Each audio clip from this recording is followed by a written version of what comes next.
السلام علیکم ورحمۃ اللہ. اشہد ان لا الہ الا اللہ وحدہ لا شریک لہ واشہد ان محمدا عبدہ ورسولہ. اما بعد فاعوذ باللہ من الشیطان الرجیم. بسم اللہ الرحمن الرحیم. الحمد للہ رب العالمین الرحمن الرحیم مالک یوم الدین. ایاک نعبد و ایاک نستعین. اهدنا الصراط المستقيم صراط الذين أنعمت عليهم غير المغضوب عليهم ولا الضالين.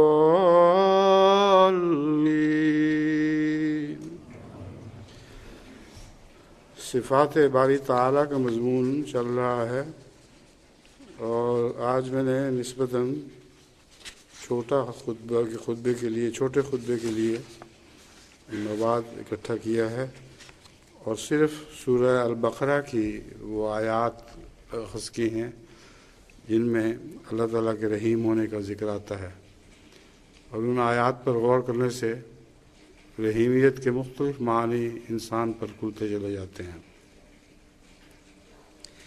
پہلی آیت سورہ البقرہ کی آیت 144 ہے. فرمایا وَكَذَلِكَ جَعَلْنَاكُمْ أُمَّةً وَسَطًا لِتَكُونُوا شُهَدَاءَ عَلَى النَّاسِ وَيَكُونَ الرَّسُولُ عَلَيْكُمْ شَهِيدًا. ہم نے تمہیں وسط امت بنایا ہے. وسط امت سے مراد ایسی امت ہے جس کا نہ دائیں رجحان ہو نہ بائیں رجحان ہو، صراط مستقیم پر قائم ہو. اور وسطاً عربی محاورے میں بہترین کو بھی کہا جاتا ہے، اور بہترین وہی ہوتا ہے جس کا نہ دائیں رجحان ہو نہ بائیں رجحان ہو، سیدھا وہ صراط مستقیم پر چلنے والا ہو. یہ صفات اگر تم میں ہوں تو شہداء علی الناس سے، تو تم لوگوں پر نگران بن سکو گے. اگر یہ صفات نہیں ہیں تو تم لوگوں پر نگران نہیں بن سکو گے.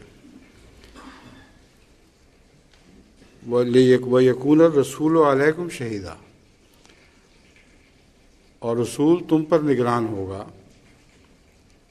اور رسول تم پر نگران ہوگا ان معنوں میں کہ آپ حضرت صلی اللہ علیہ وآلہ وسلم تمام کائنات میں نگران کے طور پر چنے گئے. نبیوں کے بھی آپ نگران تھے، مگر امت وسطی کے نگران ہونے کی صورت میں اس طرف اشارہ ہے کہ خبردار رسول کی تنبیہات سے ادھر ادھر قدم نہ رکھنا، ورنہ تم دوسروں کی نگرانی سے محروم ہو جاؤ گے. پھر فرمایا وَمَا جَعَلْنَا الْقِبْلَةَ الَّتِي كُنْتَ عَلَيْهَا إِلَّا لِنَعْلَمَ مَن يَتَّبِعُ الرَّسُولَ مِمَّن يَنقَلِبُ عَلَىٰ عَقِبَيْهِ. اور ہم نے اس قبلے کو تبدیل نہیں کیا، جعلنا القبلہ، اس قبلے کو نہیں بنایا تھا جس پر تو ہے یا تو تھا، مگر تاکہ جان لیں کہ رسول کی مطابقت کون کرتا ہے اور کون اپنے ایڑیوں کے بل پھر جاتا ہے. وَإِن كَانَتْ لَكَبِيرَةً إِلَّا عَلَى الَّذِينَ هَدَى اللَّهُ، اور اگرچہ یہ بات بہت بوجھل تھی مگر ان لوگوں کے پر جن کو اللہ نے ہدایت دی.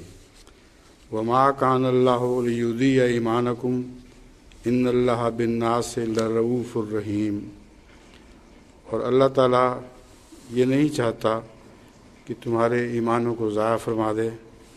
یقیناً اللہ انسانوں سے رؤوف بھی ہے، انسانوں پر، اور رحیم بھی ہے. اس میں تمام انسانوں کے لیے رؤوف اور رحیم کا ذکر آیا ہے، اور حضرت صلی اللہ علیہ وآلہ وسلم کو بھی تمام بنی نوع انسان کے لیے رؤوف اور رحیم قرار دیا گیا ہے. بالخصوص مومنوں کے لیے۔ اور اس کا مطلب یہ ہے کہ مومن کیونکہ خدا کی راہ میں محنت کرتے ہیں اور جد و جہد کرتے ہیں، اور رحیمیت کا تقاضا ہے کہ جو محنت اور جد و جہد کرے اس کو اس کی محنت کا پورا پھل عطا کیا جائے۔ اس پہلو سے حضرت صلی اللہ علیہ وآلہ وسلم خصوصیت کے ساتھ مومنوں کے لیے رؤوف اور رحیم بنائے گئے، جبکہ رحمانیت کی صفت کے تابع اب تمام دنیا کے لیے رحمان مقرر کیے گئے۔ ایک دوسری آیت سورہ البقرہ سے یہ لی گئی ہے، ربنا وجعلنا مسلمین لک ومن ذریتنا امۃ مسلمۃ لک وارنا مناسکنا وتب علینا انک انت التواب الرحیم۔ حضرت ابراہیم علیہ السلام کی یہ دعا ہے کہ ہم دونوں کو اپنے لیے مسلمین لکھا، اپنے لیے تسلیم و رضا کا سر خم کرنے والا بنا، اور ہماری اولاد میں سے بھی ایک امت ہو جو مسلم متعلق، جو تیرے لیے حضور میں پوری طرح اسلام کو قبول کرنے والی، یعنی تیرے حضور اپنا سر خم کرنے والی ہو۔ وہ ارنا مناسکنا، اور ہمیں ہماری قربان گاہیں دکھا۔ اب یہ بہت بڑی اور مشکل دعا ہے کہ ہمیں اپنی قربان گاہیں دکھا، یعنی جن راہوں پر چل کر تجھے قربانی منظور ہوتی ہے وہ ساری راہیں ہمیں دکھا، ہم ان پر چل کر تیری راہ میں قربانیاں پیش کریں، لیکن ایک شرط کے ساتھ، انک انت التواب الرحیم، کہ اس میں ہو سکتا ہے ہم سے غلطیاں بھی سرزد ہوں، اور غلطیاں سرزد ہوں تو تو سب سے زیادہ توبہ قبول کرنے والا اور رحیم ہے، یعنی بار بار رحم کرنے والا ہے۔ پھر ایک اور آیت البقرہ کی آیت 55 ہے، اس میں اللہ تعالیٰ فرماتا ہے، اذ قال موسیٰ لقومہ یا قوم انکم ظلمتم انفسکم باتخاذکم العجل فتوبوا الی بارئکم فاقتلوا انفسکم۔ اے میری قوم، تم نے اپنی جانوں پر ظلم کیا، باتخاذکم العجل، بچڑے کو پکڑ کر، یعنی بچڑے کو اپنا معبود بنا کر، فتوبوا الی بارئکم، پس اپنے رب کے حضور توبہ اختیار کرو، فاقتلوا انفسکم، اور اپنے نفسوں کو قتل کرو۔ اس کا یہ جو مفہوم لیتے ہیں بعض پرانے مفسرین کہ یہ حکم تھا کہ ایک دوسرے کو قتل کرنا شروع کر دو، یہ بالکل ایک لغو بات ہے اور قرآن کریم کی طرف ہرگز منسوب نہیں ہو سکتی۔ اقتلوا انفسکم سے مراد نفس کا قتل ہے، یعنی اپنے اندر انسان جو برے خیالات اور بد رو کو پاتا ہے اس کا قتل کرے۔ تو چونکہ انہوں نے اپنی جانوں پر ظلم کیا تھا بچڑے کو معبود بنا کر، تو اس کا قطعی جواب یہی ہونا چاہیے تھا کہ تمہاری جانوں میں جو بچڑے پڑے ہوئے ہیں، جو جھوٹے معبود ہیں، ان کو مارو، یعنی اپنے نفس کو قتل کرو۔ ذالکم خیر لکم عند بارئکم، یہ تمہارے لیے تمہارے پیدا کرنے والے کے حضور بہتر ہے۔ ذالکم خیر لکم عند بارئکم فتاب علیکم، بس اس نے تمہاری توبہ کو قبول فرما لیا۔ انہ هو التواب الرحیم، یقیناً وہ بہت اور بار بار توبہ قبول کرنے والا ہے اور رحیم ہے، یعنی بار بار تم غلطی کرتے ہو اور بار بار وہ تم سے رحمت کا سلوک فرماتا ہے۔ ایک آیت ہے حضرت آدم کے بارے میں، فَتَلَقَّى آدَمُ مِن رَبِّهِ كَلِمَاتٍ فَتَابَ عَلَيْهِ۔ فَتَلَقَّى آدَمُ مِن رَبِّهِ كَلِمَاتٍ، آدم نے اپنے رب سے کچھ کلمات سیکھے، فَتَابَ عَلَيْهِ، پس وہ رب آدم پر مہربان ہو گیا، اس کی توبہ قبول کر لی۔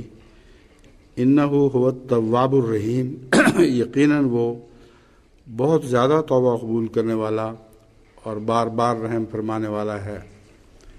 حضرت آدم کو خدا تعالیٰ نے خود ہی توبہ کے الفاظ بتائے تھے۔ اس سے پتہ چلتا ہے کہ انسان کو اپنی توبہ کے لیے بھی خود الفاظ نہیں مل سکتے جب تک اللہ تعالیٰ اس کی طرف رہنمائی نہ فرمائے۔ بس اگر کوئی سچے معنوں میں توبہ کرنے والا ہو، اپنے گناہوں سے بخشش چاہتا ہو، تو اس کو اللہ تعالیٰ سے یہی دعا کرنی چاہیے کہ اے میرے خدا، مجھے وہ الفاظ سکھا دے جن کے ذریعے میں تیرے حضور توبہ کا حقدار بن جاؤں۔ ان اللہ غفور رحیم، اللہ تعالیٰ بہت بخشنے والا اور بار بار رحم فرمانے والا ہے۔ یعنی ہر دفعہ جب انسان سچے دل سے خدا کے حضور جھکتا ہے تو وہ رحمت کے ساتھ اس کو قبول فرما لیتا ہے۔ ایک سورہ البقرہ کی آیت 174 ہے، انما حرم علیکم المیتۃ والدم ولحم الخنزیر وما اہل بہ لغیر اللہ فمن اضطر غیر باغ ولا عاد فلا اثم علیہ ان اللہ غفور الرحیم۔ انما حرم علیکم المیتۃ، اللہ تعالیٰ نے تو صرف تم پر مردار حرام کیے ہیں، اور خون اور سور کا گوشت، وما اہل بہ لغیر اللہ، اور جو اللہ کے سوا کسی اور کی خاطر یعنی جھوٹے معبودوں کی خاطر ذبح کیا جائے۔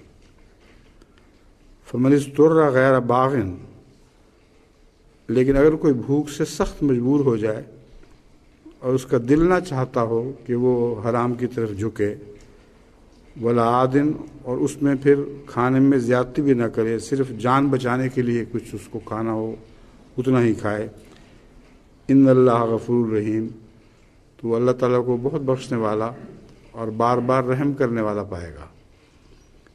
یعنی وہ باتیں جو اس پر کھانے کے لیے حرام بھی قرار دی گئی تھیں، اگر وہ صرف جان بچانے کے لیے کچھ اس میں سے کھا لے، مگر صرف اتنا کھائے جتنا اس کو جان بچانے کے لیے ضرورت ہے، تو ایسی صورت میں اللہ تعالیٰ اس کو بہت بخشے گا اور اس پر پھر بار بار رحم فرمائے گا۔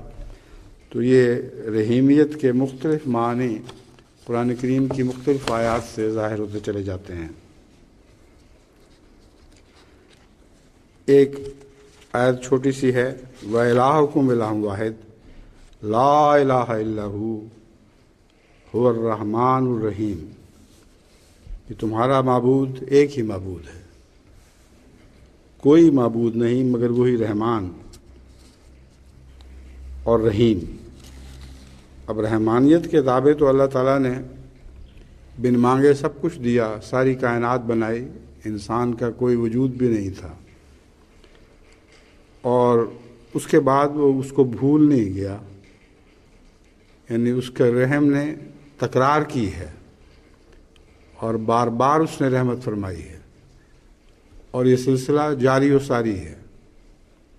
جیسے کل وہ رحمت اس وقت فرما چکا ہے جب کہ کوئی مانگنے والے کا وجود نہیں تھا، اب بھی بار بار حسب ضرورت وہ رحمت کا اجرا کرتا چلا جاتا ہے۔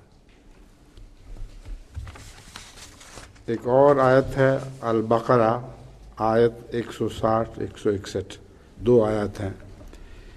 ان الذین یکتمون ما انزلنا من البینات والہدی من بعد ما بیناہ للناس فی الکتاب اولئک یلعنہم اللہ ویلعنہم اللاعنون، یقیناً وہ لوگ جو چھپاتے ہیں ما انزلنا من البینات، ان چیزوں کو جو ہم نے کھلی کھلی آیات کی صورت میں، روشن دلائل کی صورت میں ظاہر فرمائی ہیں، والہدا، اور ہدایت کو، من بعد ما بیناہ للناس فی الکتاب، بعد اس کے کہ ہم نے ان دونوں چیزوں کو خوب کھول کھول کر بنی نوع انسان کے فائدے کے لیے کتاب میں ظاہر فرما دیا تھا۔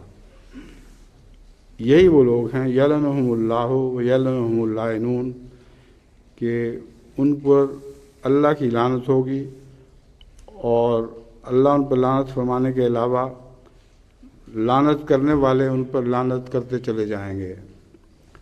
تو یہاں اولین طور پر یہود مراد ہیں جو مغضوب علیہم ہیں، ان پر انسان کی طرف سے بھی بار بار لعنت ہوتی ہے، اور اللہ کی لعنت کا تو وہ ایک مستقل قیامت تک کے لیے شکار ہو چکے ہیں۔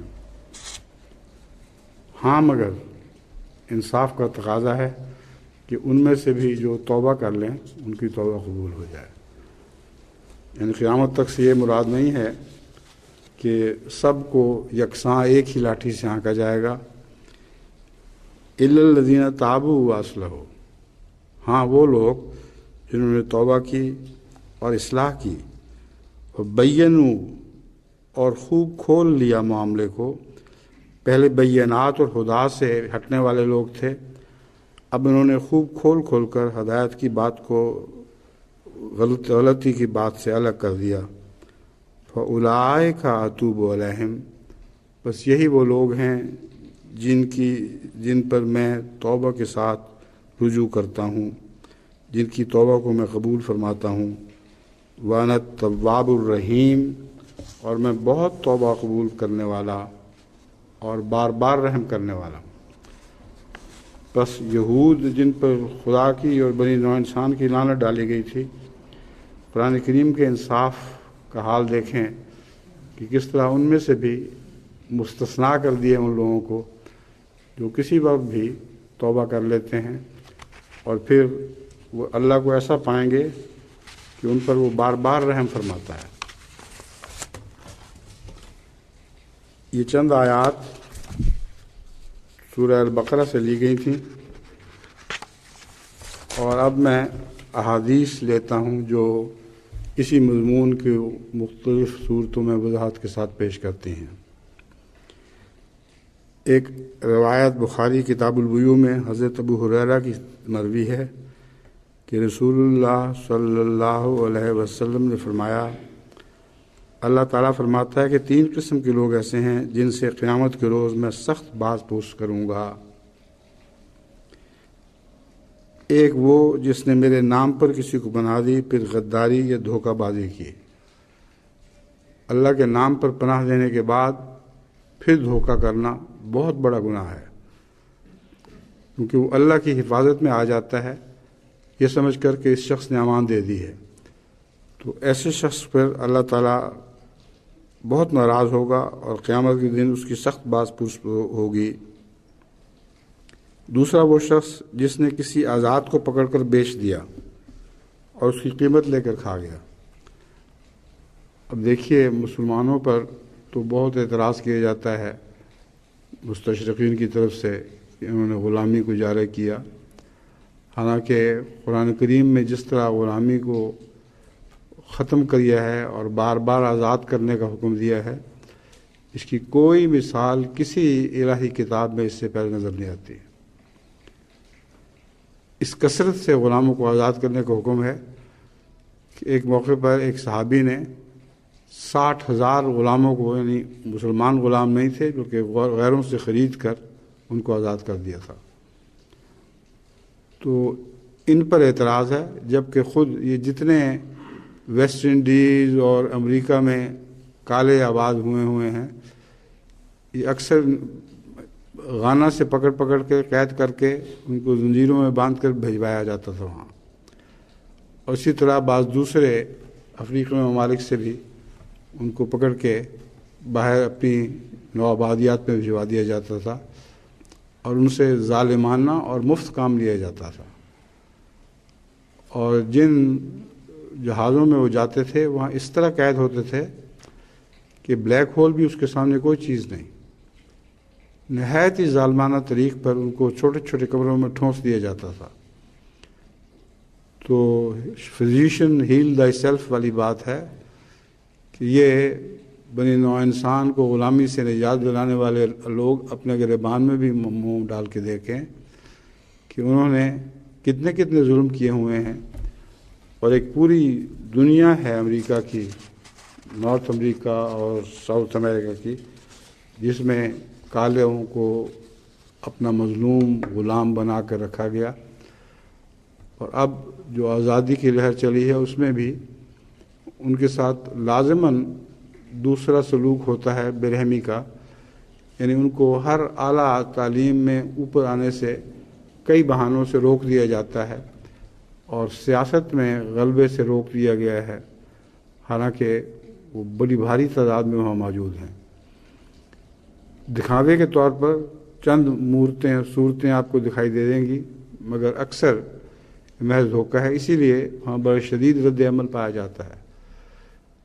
تو اسلام پر ظلم اور غلامی کا دعویٰ کرتے ہیں یا اتہام لگاتے ہیں، اور اپنا حال یہ ہے کہ کروڑوں کو غلام بنایا اور ظالمانہ طور پر غلام بنایا، اور اب آزادی کے زمانے میں بھی پوری طرح ان کو آزادی نصیب نہیں ہوئی۔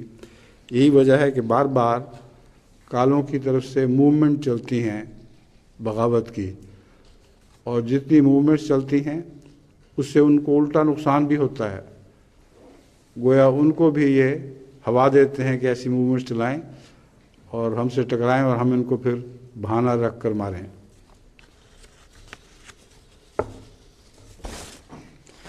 تو اللہ تعالیٰ آخر پہ فرماتا ہے، اور رسول صلی اللہ علیہ وسلم آخر پہ فرماتے ہیں کہ وہ جس نے کسی کو آزاد کو پکڑ کر غلام بنا لیا، حضرت صلی اللہ علیہ وسلم کے زمانے میں آزاد کو پکڑ کر غلام بنانے کا کوئی سوال ہی نہیں تھا، بلکہ جنگی قیدیوں کو غلام بنایا جاتا تھا، اور اس لیے کہ وہاں اس زمانے میں کوئی الگ فوجی قید خانے نہیں ہوا کرتے تھے۔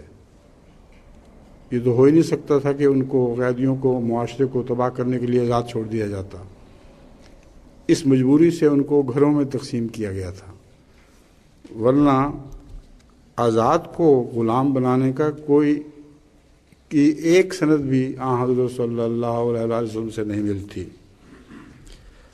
پھر آخر پر فرمایا کہ وہ بھی بڑا ظالم ہے جس نے ایک مزدور کو سے پورا کام لیا لیکن اس کو مزدوری بھرپور نہ دی، اور رحیمیت کا اس سے خصوصیت سے تعلق ہے۔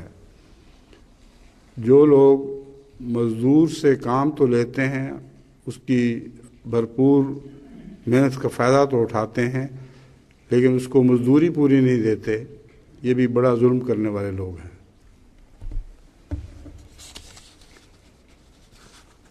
حضرت مسیح موعود علیہ السلام تو مزدوروں کو نہ صرف پوری مزدوری دیتے تھے بلکہ اس کے علاوہ کھانا وغیرہ بھی دیتے تھے، اور ہر طرح سے ان کا خیال رکھتے تھے کہ ان کو کوئی تکلیف نہ ہو۔ ایک موقع پر حضرت مسیح موعود علیہ السلام سے شکایت کی گئی کہ جو نان بھائی ہے یہ بڑا چور ہے، اس کو سزا دلوائیں، یہ روٹیاں کچھ چرا کے لے جاتا ہے۔ تو حضرت مسیح موعود نے فرمایا کہ تم بڑے احمق آدمی اور ظالم ہو، ایک روٹی پکانے کے لیے 2 دفعہ جہنم میں جاتا ہے یہ شخص، اور اس بیچارے کو اتنا بھی حق نہیں دیتے کہ کچھ روٹیاں اپنے لیے لے جائے۔ تو حضرت مسیح موعود علیہ السلام بھی حضرت رسول اللہ صلی اللہ علیہ وسلم کی پیاری میں بے حد رحیم اور کریم تھے۔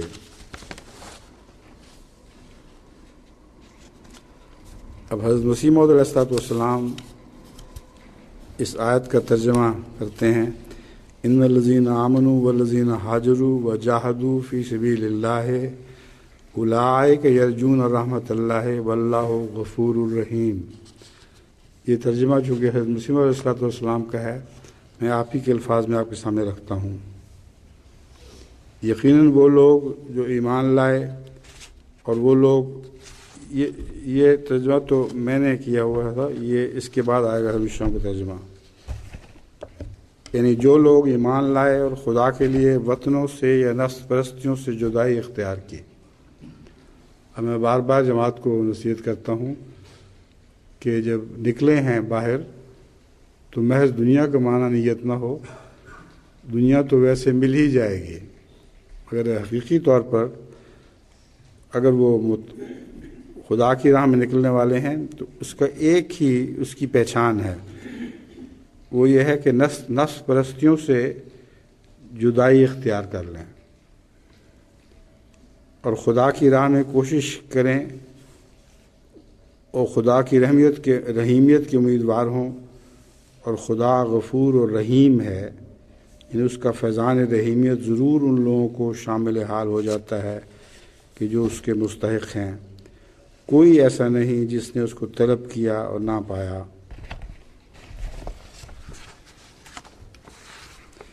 اس کے بعد ایک فارسی شعر ہے، عاشق کے شد کہ یار بحالش نظر نہ کر، اے خواجہ درد نیست وگرنہ طبیب ہست، کہ اگر ایسا عاشق ہو کہ جس کا یار اس کے حال پر نظر نہ کرے تو سنو اے خواجہ درد نیست وگرنہ طبیب ہست، خواجہ تمہارے اندر درد ہی نہیں ہے، اگر سچا درد ہوتا عشق کا تو طبیب تو موجود تھا۔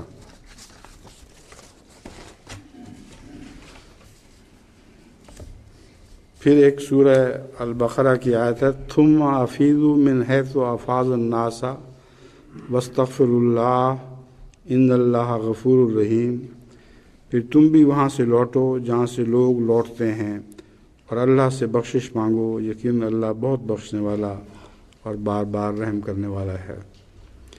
حج کے موقع پر جو بار بار رحم کرنے کا ذکر فرمایا گیا ہے وہ اس غرض سے ہے کہ اس حج کے متعلق اگر وہ قبول ہو تو یہ آتا ہے کہ پہلے سارے گناہ بخش دیے گئے اور ایک نئی زندگی اس کو ملی گناہوں سے توبہ کی۔ بس رحیمیت ہے جو بار بار رحم کرتی ہے اور گناہگاروں کے بخشش کے سامان کرتی ہے، اور سب سے زیادہ حج کے موقع پر ان کو یہ موقع آتا، یہ خدا تعالیٰ کی رحمت نصیب ہوتی ہے کہ وہ اس کی غفوریت اور رحیمیت سے پورا استفادہ کریں۔ ایک سورہ البقرہ کی آیت 192 اور 193 دو آیات ہیں، وَاقْتُلُوهُمْ حَيْثُ ثَقِفْتُمُوهُمْ وَأَخْرِجُوهُمْ مِنْ حَيْثُ أَخْرَجُوكُمْ وَالْفِتْنَةُ أَشَدُّ مِنَ الْقَتْلِ وَلَا تُقَاتِلُوهُمْ عِنْدَ الْمَسْجِدِ الْحَرَامِ حَتَّى يُقَاتِلُوكُمْ فِيهِ فَإِنْ قَاتَلُوكُمْ فَاقْتُلُوهُمْ كَذَلِكَ جَزَاءُ الْكَافِرِينَ فَإِنِ انْتَهَوْا فَإِنَّ اللَّهَ غَفُورٌ رَحِيمٌ۔ اور دوران قتال اگر قتال جاری ہو تو اس وقت ان کو تم بے شک قتل کرو، کیونکہ انہوں نے ہی قتل میں پہل کی ہے، یعنی قتال میں پہل کی ہے۔ پھر ان کو جہاں بھی تم پاؤ قتال کے دوران ان کے لیے کوئی پناہ کی جگہ نہ رہنے دو، اور وہاں سے نکال دو جہاں سے تمہیں انہوں نے نکالا تھا۔ تو ہر بار معاملے میں پہل ان کی طرف سے ہوئی ہے اور جوابی حملے کا حق خدا تعالیٰ نے مسلمانوں کو دیا۔ اور فتنہ قتل سے زیادہ سنگین ہوتا ہے، الفتنہ تو اشد من القتل، فتنے سے مراد قرآن کریم سے ثابت ہوتا ہے کہ لوگوں کو تکلیف دے کر مرتد کرنے کی کوشش ہے، تو قتل ہو جانا بہتر ہے بنسبت اس کے کہ انسان مرتد ہو جائے۔ اور ان لوگوں کو جو مرتد کرنے کی کوشش کرتے ہیں ڈرا دھمکا کر، ان کو بھی یاد رکھنا چاہیے کہ ان کو عذاب وہی ہوگا جو ایک مومن کو قتل کرنے کا عذاب ہے۔ چنانچہ فرمایا فتنہ قتل سے زیادہ سنگین ہے، اور ان سے مسجد حرام کے پاس قتال نہ کرو یہاں تک کہ وہ تم سے وہاں قتال کریں۔ بس ہر معاملے میں پہل ان کی طرف سے ہے۔ اگر مسجد حرام میں بھی وہ قتال کریں تو پھر تمہارے لیے جائز ہو کہ مسجد میں ان کے ساتھ قتال کرو۔ بس اگر تم سے قتال کریں تو پھر تم ان کو قتل کرو، کافروں کی ایسی ہی جزا ہوتی ہے۔ 193 میں ہے، ان سب باتوں کے باوجود اگر وہ باز آ جائیں تو یقیناً اللہ بہت مغفرت کرنے والا اور بار بار رحم کرنے والا ہے۔ اب دیکھیے رحیمیت کا ایک اور عظیم الشان جلوہ اس آیت میں بیان فرمایا گیا ہے۔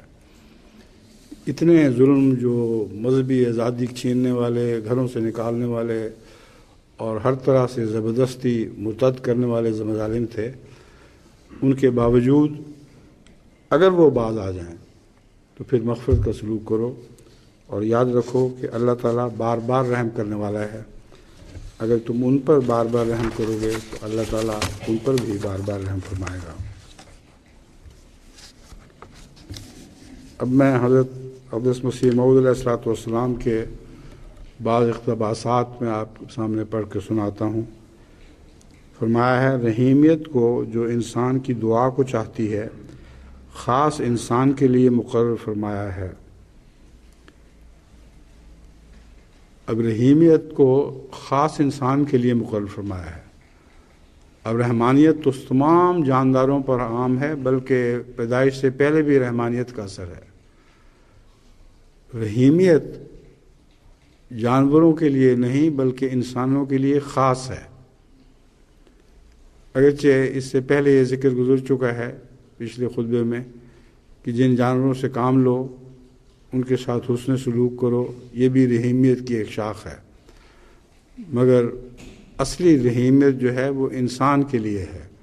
یہ حضرت مسیح موعود علیہ الصلوۃ والسلام نے نقطہ ہمیں سمجھایا ہے، اس لیے کہ یہ ایک ایسا فیض ہے جو دعا سے حاصل ہوتا ہے۔ اب یہ باریک فرق ہمارے تصور میں بھی نہیں آ سکتا تھا اگر حضرت اقدس مسیح موعود علیہ السلام ہمیں نہ سمجھاتے کہ رحیمیت کا دعا سے ایک تعلق ہے، اور جانور پر تم اگر رحم کرتے ہو اس سے کام لے کر تو یہ تمہاری اطاعت تو ہے، لیکن جانور کی دعا نہیں تھی۔ بس رحیمیت کا دعا سے بہت گہرا تعلق ہے۔ یہ سنت اللہ اور قانون الہی ہے جس میں تخلف جائز نہیں۔ یہی وجہ ہے کہ انبیاء علیہ السلام اپنی اپنی امتوں کے لیے ہمیشہ دعا مانگتے رہے، اور انبیاء کی رحیمیت کا یہ تقاضا تھا کہ اپنی امت کے لیے ہمیشہ دعا مانگتے رہے، اور حضرت صلی اللہ علیہ وآلہ وسلم نے قیامت تک کے لیے اپنی امت کے لیے دعائیں مانگی ہیں۔ حقیقت یہ ہے کہ دعا پر ضرور فیض نازل ہوتا ہے جو ہمیں نجات بخشتا ہے۔ اسی کا نام فیض رحیمیت ہے، جس سے انسان ترقی کرتا جاتا ہے۔ اسی فیض سے انسان ولایت کے مقامات تک پہنچتا ہے اور خدا تعالیٰ پر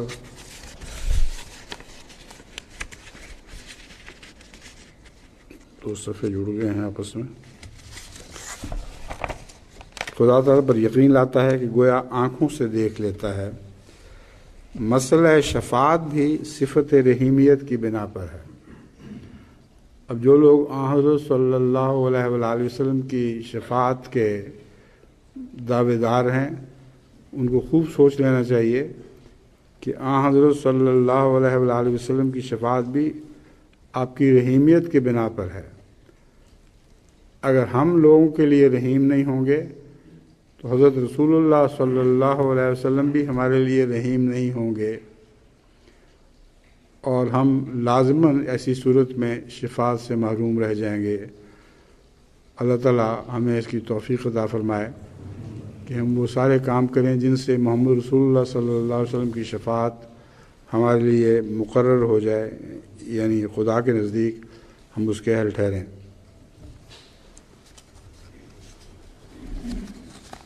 اس کے بعد شفاعت کا یہ معنی بیان فرمایا گیا ہے جو رحیمیت سے تعلق رکھتا ہے کہ رحیمیت کا تقاضا ہے کہ اچھے آدمی برے آدمیوں کی شفاعت کریں۔ اب برے آدمی کون ہیں؟ جن کی تشریح میں نے ابھی پہلے بیان کر دی ہے، کہ جو غلطی تو کرتے ہیں پھر توبہ بھی کرتے ہیں اور خدا کی طرف جھکتے بھی ہیں۔ جو برائی پر اصرار کر کے بیٹھ جائیں اور خدا کی طرف نہ جھکیں، وہ رحیمیت کے حقدار نہیں ہوتے۔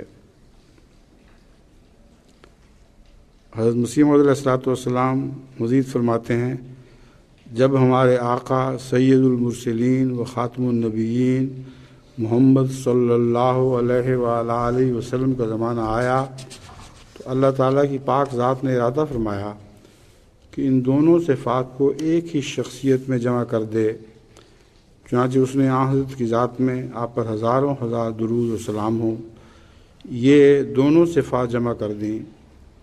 یہی وجہ ہے کہ خدا تعالیٰ نے سورہ فاتحہ کے شروع میں صفت محبوبیت اور صفت محبیت کا خاص طور پر ذکر کیا ہے۔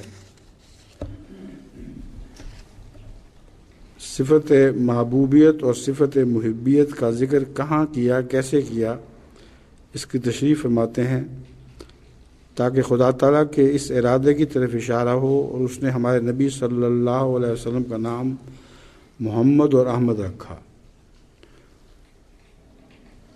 اب محمد وہ ہے جو محبوب ہے، سب سے زیادہ تعریف کیا گیا، اور احمد وہ ہے جو سب سے زیادہ تعریف کرنے والا ہے۔ بس حضرت صلی اللہ علیہ وآلہ وسلم اللہ کی طرف سے محبوبیت کے مظہر ہیں۔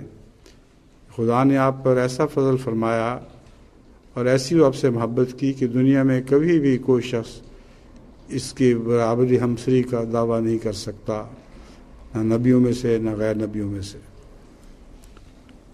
اور آپ نے پھر اپنے رب کی ایسی حمد بیان فرمائی کہ کبھی کسی نبی کو یا غیر نبی کو یہ توفیق نہیں ہوئی کہ حضرت صلی اللہ علیہ وآلہ وسلم کی حمد میں ایسے ترانے گائے۔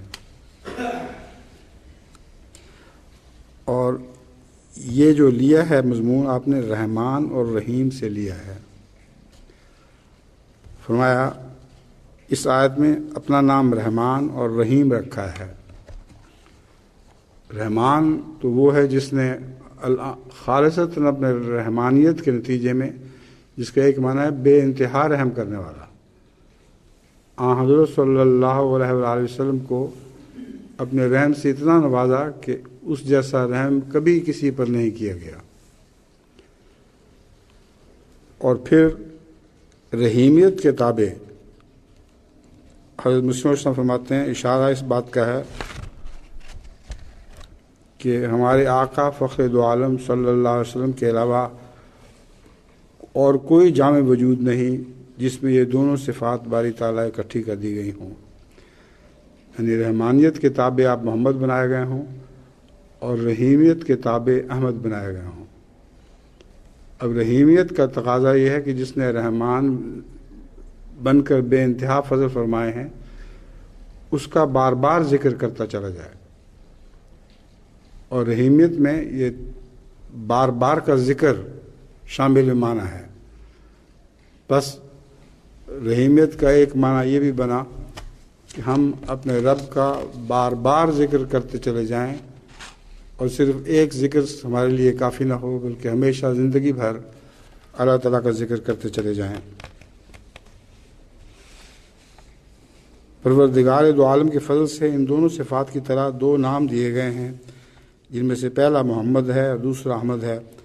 بس اس میں محمد نے صفت الرحمان کی چادر پہنی اور جلال اور محبوبیت کے لباس میں جلوہ گر ہوا، اور اپنی نیکی اور احسان کی بنا پر بار بار بھی تعریف کیا گیا، اور اس احمد نے خدا تعالیٰ کے فضل سے جو مومنوں کی مدد اور نصرت کا متولی ہے، رحیمیت اور محبیت اور جمال کے لباس میں تجلی فرمائی۔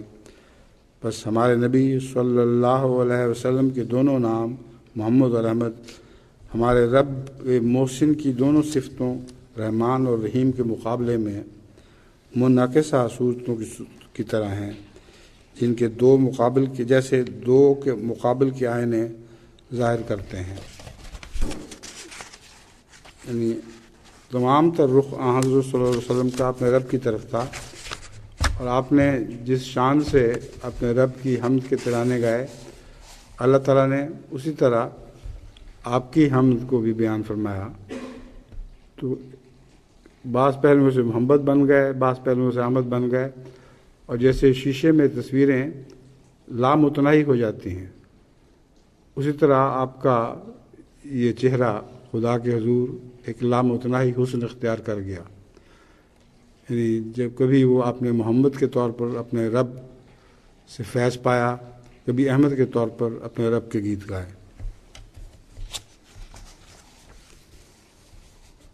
ایک اور حضرت مسیح موعود صلی اللہ علیہ وسلم کا اقتباس ہے، رحیمیت ایسی صفت ہے جو ان انعامات خاصہ تک پہنچا دیتی ہے جن میں فرما بردار لوگوں کا کوئی شریک نہیں ہوتا۔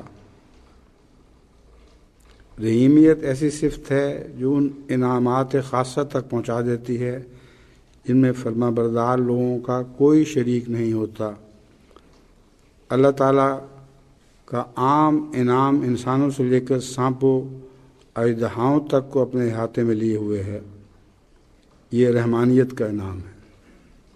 لیکن رحیمیت کا جو انعام ہے وہ خصوصیت کے ساتھ انسانوں سے وابستہ ہے۔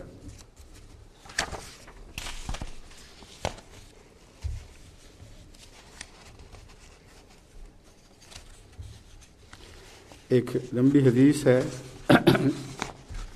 جس کے عربی الفاظ پڑھ کر پھر ترجمہ کرنے میں زیادہ دیر ہو جائے گی۔ حضرت سعید خدری سے رضی اللہ تعالیٰ عنہ سے مروی ہے، حضرت ابو سعید خدری رضی اللہ تعالیٰ عنہ بیان کرتے ہیں کہ حضرت صلی اللہ علیہ وسلم نے فرمایا، قیامت کے دن نسل آدم کا سردار میں ہوں، لیکن یہ کوئی فخر کی بات نہیں۔ مطلب یہ ہے فخر کی بات ہے تو صحیح، مگر میں اس پر فخر نہیں کرتا، کیونکہ میں جانتا ہوں کہ یہ انعام خالصتاً اللہ کی طرف سے عطا ہوا ہے، میری کسی خوبی کے نتیجے میں نہیں۔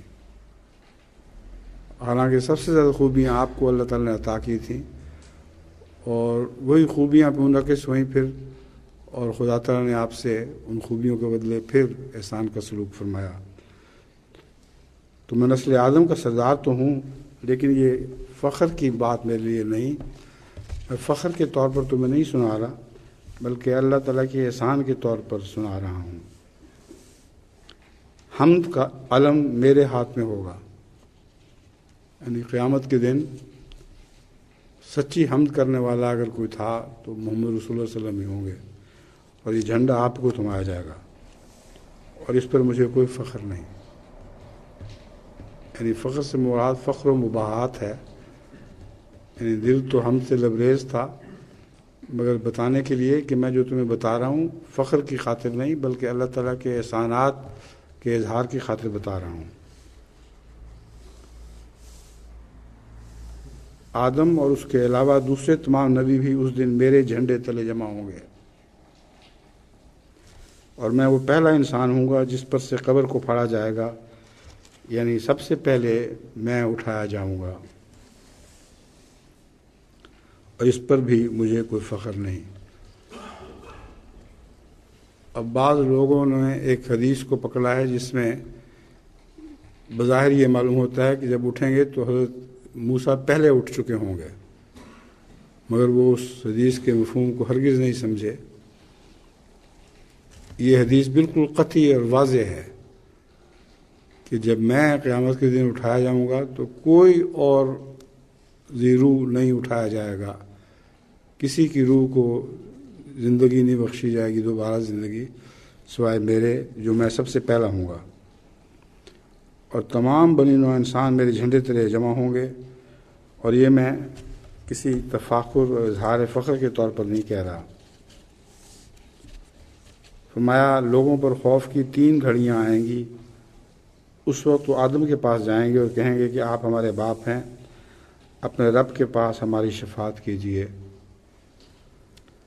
لیکن وہ کہیں گے کہ میں تو تمہارے خیال میں ایک گناہ کا مرتکب ہوا تھا، جس کی وجہ سے مجھے زمین کی طرف بھیج دیا گیا۔ یہاں جو تمہارے خیال کے الفاظ ہیں یہ بریکٹ میں رکھے ہوئے ہیں، یعنی حدیث کے اصلی الفاظ میں یہ نہیں ہیں، مگر حضرت آدم کے متعلق مشہور جو بات ہے وہ یہی ہے کہ آپ نے ایک گناہ کیا تھا، اس لیے آپ کو جنت سے نکالا گیا۔ تو جنت سے مراد شریعت کی حدود ہیں، جس میں سے باہر نکل کر انسان کے لیے ہر قسم کی مصیبتیں پڑتی ہیں۔ تو فرمایا، آدم کہیں گے کہ میں تو تم لوگ کہتے تھے کہ میں نے ایک گناہ کیا تھا، اس لیے مجھے زمین کی طرف بھیج دیا گیا، اب میرے پاس کیوں آئے ہو؟ نوح کے پاس جاؤ، لوگ حضرت نوح کے پاس آئیں گے تو وہ کہیں گے کہ میں نے تمہارے خیال میں ناحق اہل ارض کے خلاف بد دعا کی تھی جس سے وہ سب ہلاک ہو گئے تھے، بس بہتر ہے تم ابراہیم کے پاس چلے جاؤ۔ حضرت ابراہیم علیہ السلام کے پاس لوگ جائیں گے تو وہ کہیں گے کہ میں نے تو تمہارے خیال میں 3 جھوٹ بولے تھے۔ حضور علیہ السلام کے الفاظ ہیں، آپ نے اس موقع پر فرمایا کہ ان میں سے کوئی ایک بھی جھوٹ نہیں تھا۔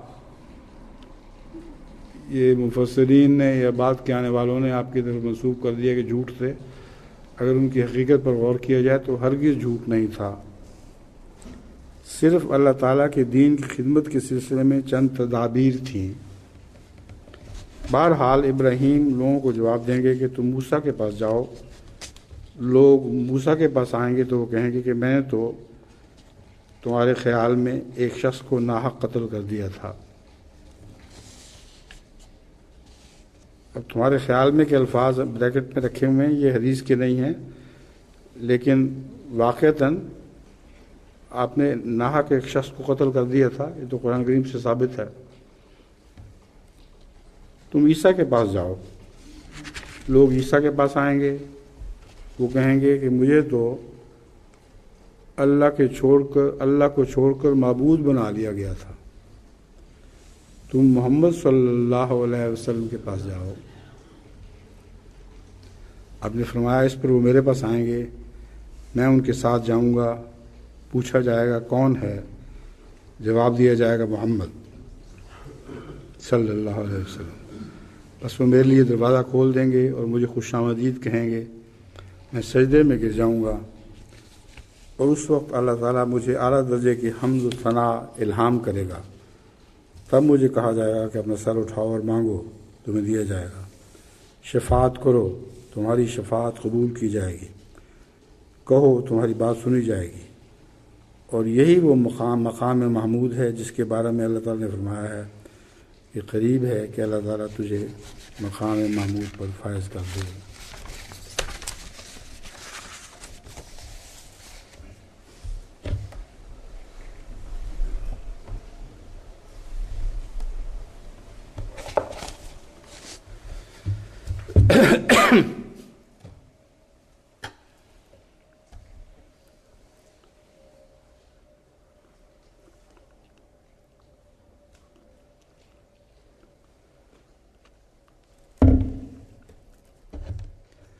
الحمد لله نحمده ونستعينه ونستغفره ونؤمن به ونتوكل عليه ونعوذ بالله من شرور أنفسنا ومن سيئات أعمالنا من يهده الله فلا مضل له ومن يضلله فلا هادي له ونشهد أن لا إله إلا الله وحده لا شريك له ونشهد أن محمدًا عبده ورسوله عباد الله رحمكم الله إن الله يأمر بالعدل والإحسان وإيتاء ذي القربى وينهى عن الفحشاء والمنكر والبغي يعظكم لعلكم